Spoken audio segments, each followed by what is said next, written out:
This is the brand new 2015 Kia Soul EV, and of course EV stands for electric vehicle. It is in fact the 11th vehicle that's all electric that's sold here in America. But like most EVs, it will only be sold in California. What makes it special?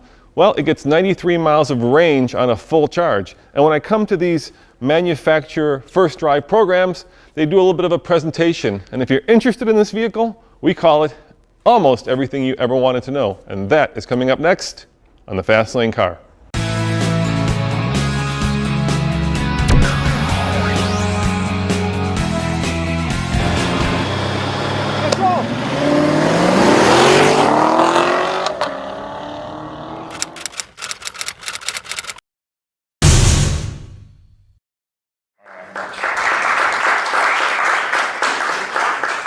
Well, good morning, everyone. Thanks for joining. Been working on this car for several years now, so we're very, very excited to share it with you. I think you're going to be very, very impressed with the car today. So let's get started. Why electrify the Soul? Now, when we started this project, we had lots of different options, but the Soul really lends itself to electrification or electromobility because it's cool, it's iconic, it's become a signature vehicle for Kia. It also has a great nimble size that works for urban EV markets, whether you're in the United States or Europe or Asia. And what it really creates is a unique blend of efficiency and utility and function. And part of this is related to the package. And what I mean by that is the sill height, the cabin height, the size of the car really allows the battery to package underneath. So altogether, what we have is a car that has a roomy interior, very, very little battery intrusion. It looks cool, it's got a great range, and we think we're going to be very, very successful with it. Now, let's talk about the market for a second. There's currently 11 EVs in the market space, including, of course, the Leaf, the Focus EV, the 500e, and the Model S, and so forth. This car and the e-Golf are coming up. This car will be on sale in about a week or so. And just incidentally, to be clear, EV sales are up 29% this year. And they're going to continue to rise next year and probably through the balance of the decade. We're very, very bullish on EVs. So where does the Soul EV fit? Invariably, it'll be cross-shopped against the Leaf, the 500e, the Focus EV, and so forth. But we have a very unique position in the marketplace because of the design, because of the package, because of the technology, and a lot of what this car has to offer relative to these competitors. So, we're coming to market with a very simple grade strategy. It comes to market with the Soul EV, and that car starts at $33,700. And you get standard DC charging, you get standard UVO EV services, you get a standard 6.6 kilowatt charger. It has an 8-inch Navi screen, which is bigger than Leaf and bigger than e-Golf. You get standard rear camera display. When you get the Soul EV Plus, which is this model here, you get leather seat trim, you get cooled front and rear seats, you get folding side mirrors, you get front and rear park sense, and a couple of other features. And the cool thing is we're coming to market with a great lease at $249 a month for 36 months and $1,995 down, and 36,000 miles too. So, when we developed the car, there was a lot of emphasis on lots of areas, including the battery, efficiency, ride comfort, and NVH. There we go. Charging, connectivity, and there's the charging, and ultimately having an eco-friendly proposition inside and out. So let's talk about each one of these. The heart of the car is the battery, and we've got a state-of-the-art lithium-ion polymer battery. It produces 27 kilowatt hours of energy. It's more than Leaf, more than Focus, more than i3, and it's possible because of the density of the energy density within the cells, and I'll talk about that in a minute. But the cool thing is because we have so much energy crammed into a small space, the battery doesn't intrude on the cabin space. And another cool thing is the battery is mounted down low, so it produces a lower center of gravity, and it's surrounded front and rear by crash zones, so it's a little safer. Now, We've worked with SK Innovation, our battery partner, to develop the battery specifically for this car. And it uses a nickel cobalt manganese cathode. That's the same material, incidentally, that's used in the BMW i3 and will be used in the next generation Chevy Bolt. The anode, the negative side of the battery, uses a carbon graphite material, and both of these are bathed in a unique gel electrolyte. So, we've got a lot of energy density crammed into a very small space. The other thing that the engineers focused on was degradation. Now, there's a lot of importance out there, I guess, on range, especially over time. And our engineers worked on a very stable energy density over time. So when we promise you a certain amount of range, it remains there. They also focused on thermal stability and stable distance to empty. And the stable distance to empty, again, comes from the chemistry. And what we get out of that is when you're driving the car, you don't see the distance to empty freak out, oh my God, you got 30 miles. No, wait, it's actually 50. No, wait, it's 70. So it's very stable. And then finally, there's a great safety story where the battery has overcharge protection device built into it, and there's fuses for each voltage sensing line. If there's any problem, the fuses snap and it cuts the power to the battery immediately. And then finally, underneath the battery are 5 cross members that help support it and protect it from intrusion. So all of this energy drives our AC synchronous permanent magnet motor. It produces 210 pound-feet of torque, and it's got a very linear power delivery. So when you're driving the car, you'll feel it's very smooth. It's got a lot of torque. It's got a lot of strength when you hit the gas or hit the big pedal. And it produces 109 horsepower. And both of these values are higher than what's offered by the Nissan Leaf. Another area of focus that our engineers spent some time on is on NVH and motor whine. We thought this is really important because when you drive the car, you'll find that it's very, very quiet. And part of that is due to the motor.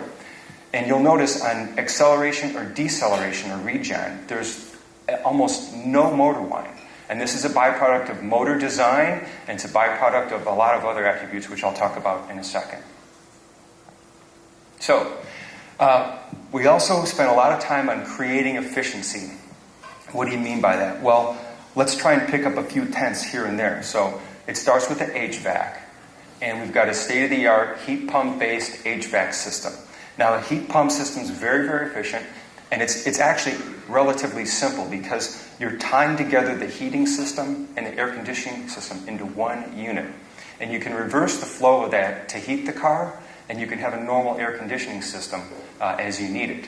But the cool thing for the car is that it reduces energy consumption by 27%, HVAC energy consumption by 27%. Again, thinking about how do we maximize range and improve efficiency. Another bit of technology that's in the car is a driver-only ventilation system. And you can see there's a little button here. It's on the bottom of the center stack. You can push it. It says driver-only. And what it does is it shuts off all the ventilation except what's blowing right at the driver. A little bit more efficient. And then finally, we have another technology we call air induction control.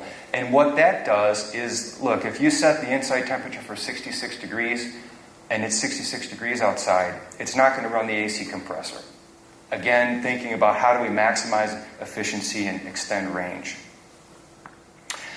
There's a lot of other efficiencies in the car, including starting with super low rolling resistance tires. Now, these tires improve upon low rolling resistance tires by about 10%. I think it's the only EV out there, maybe the only car out there that has super low rolling resistance tires. Another area, of course, is aerodynamics. And the car has a full belly pan from bumper to bumper, and that improves aerodynamic drag by about 5%. But a byproduct of that is much improved interior quietness, because you don't hear the wind or the air tumbling under the engine room or tumbling under the floor of the car. And then we have, of course, regenerative braking. This is a third generation braking system. It's the same system that's used on the Optima Hybrid.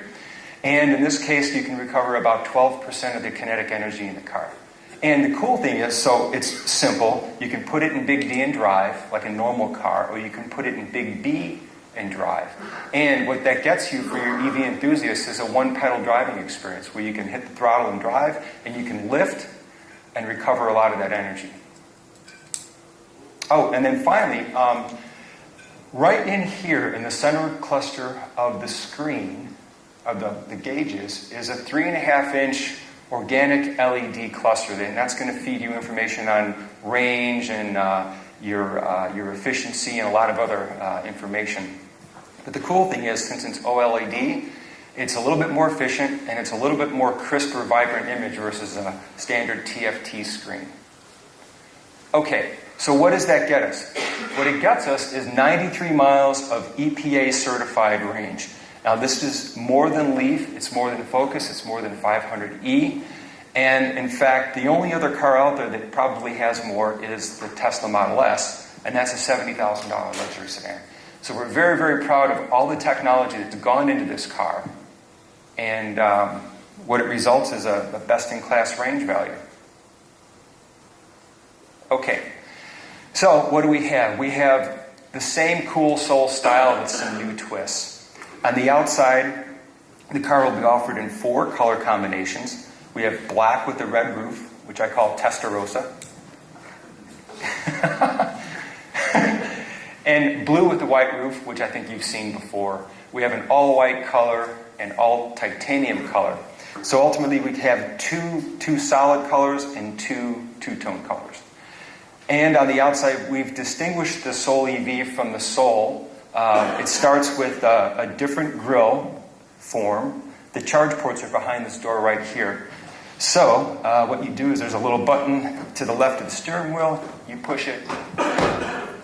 You can easily access the charge ports right here. That's your DC charger and your level 2. So we've distinguished the car on the outside by a unique grille form. It's got a unique fascia, slightly different headlight where it's got projector beams, and inside or around the projector beam is a little blue tinge. This is a Soul EV Plus, so it's got fog lights, and these are different from the fog lights on other Souls. On the side, of course, you've got the wheels, which are unique, lightweight, aerodynamic 16-inch wheels designed and developed specifically for the Soul EV. We have a unique rear fascia and unique taillights where the LED, there's an array of LEDs in here that actually are the brake lights. And then finally we have badging on the car on the fender grille and the tailgate that specifically identify it as eco/electric. Okay, another really cool part of the car is on the inside. Now we got all this technology under the hood, in the battery, in the HVAC system, tires, but on the inside of the car we used bio-based materials because we want to reduce the carbon footprint of the car. In fact, it's the world's best use of bio-based materials. And UL validated this. In fact, they confirmed this is the first vehicle in the world to earn UL environmental validation for bio-based organic content. And that's significant. There's 53 pounds of bio-based materials in the car. Again, the theme is to reduce the carbon footprint of the car. All right, well, what do you mean? Well, I mean that the plastics that compose most of the interior are literally made from corn and sugar. The corn and sugar forms the polymers and substrates of the headliner, the carpeting, the center console, the instrument panel surface, the A-pillar trim, the cargo trim, and so forth. It's a very unique proposition in the space, and we think the fact that we're helping to reduce the carbon footprint of the car by reducing the petroleum that's used inside the car is a good thing. So, I mentioned quietness earlier. We got this great motor that's designed to produce less NVH and less whine. We've got the aerodynamic panels underneath that improve quietness. We also have a more rigid structure. The Soul EV uses a little bit more high-strength and ultra-high-strength steel in the structure to make it more rigid and also help support the battery.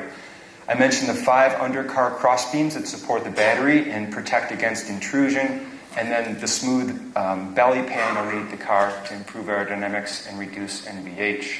We have a reinforced B-pillar and a little bit more insulating materials throughout the car. So it's quiet and safe.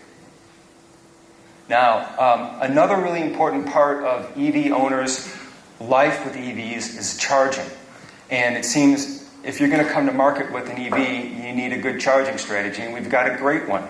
The first thing is we have standard DC charging. It's not an option, it's standard. And you'll notice even other cars, even like the i3, it's an option. But it's standard on this car. It uses the CHAdeMO protocol.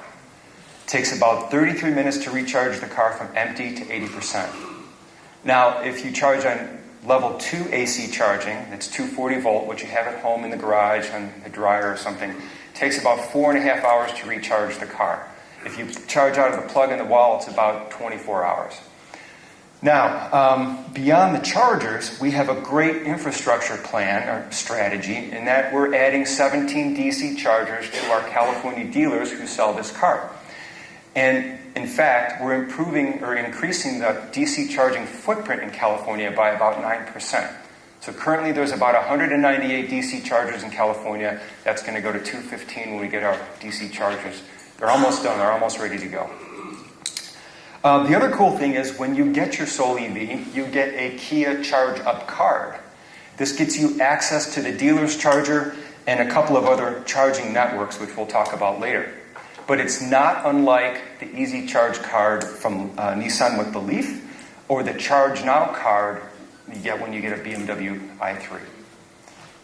And if you are a retail customer and you want to buy a charger or acquire a charger through us, you can. We have 3 charging partners we're working with, including Bosch, AeroVironment, and Leviton. We've got 3 for a variety of reasons. We want to offer convenience and value and selection. And 2, a cool thing is, if you want to include the cost of that charger in your lease, you can. So you can write one check, you can lease the car and acquire the charger. And then finally, one thing I didn't mention is the DC charger at the dealer is a ABB Terra 53 CJ, and we're very proud of this because the charger includes both protocols. If you're familiar with the CHAdeMO type, which fuels the Leaf and the Soul EV and the Mitsubishi i, but it also includes a nozzle for the SAE combo, which fuels i3, e-Golf, i8, Chevy Spark, and probably some more in the future. A Porsche 918 if that's your pleasure. And all of these chargers are now networked through Greenlots, which is our network charging partner, which means that the dealer can monitor the charging and understand exactly how much energy is being consumed. All right, so pulling it all together, what do we have? We have a really cool-looking car with best-in-class range, superb NVH, a really neat combination of efficiency, function, and utility, standout design, lots and lots of advanced technology to help maximize range and improve efficiency. We're very, very proud of this car. And one more thing, we have UVO EV services. Now, what's that? Well, it builds upon our award-winning UVO platform, and it provides lots and lots of EV information to our customers, specifically range information, charger location information, battery state of charge. And the cool thing is you can use your mobile phone to preheat or pre-cool the cabin while the car is grid connected. You can schedule charging, you can schedule climate events and so on and so forth from your smartphone, from uvo.com, and from, of course, the head unit. And here to tell you a little bit more about that is Henry Bezet. So, that's a lot of information, but there is a bit of a catch. This car is only being sold initially in California and then in a few other states along the coasts. So, if you're interested in this electric vehicle, you have 2 choices. Either move to California or don't. As always, this is Roman reporting for the Fastlane Car. Thanks for watching, and check out tflcar.com for more news, views, and everyday reviews. Ciao.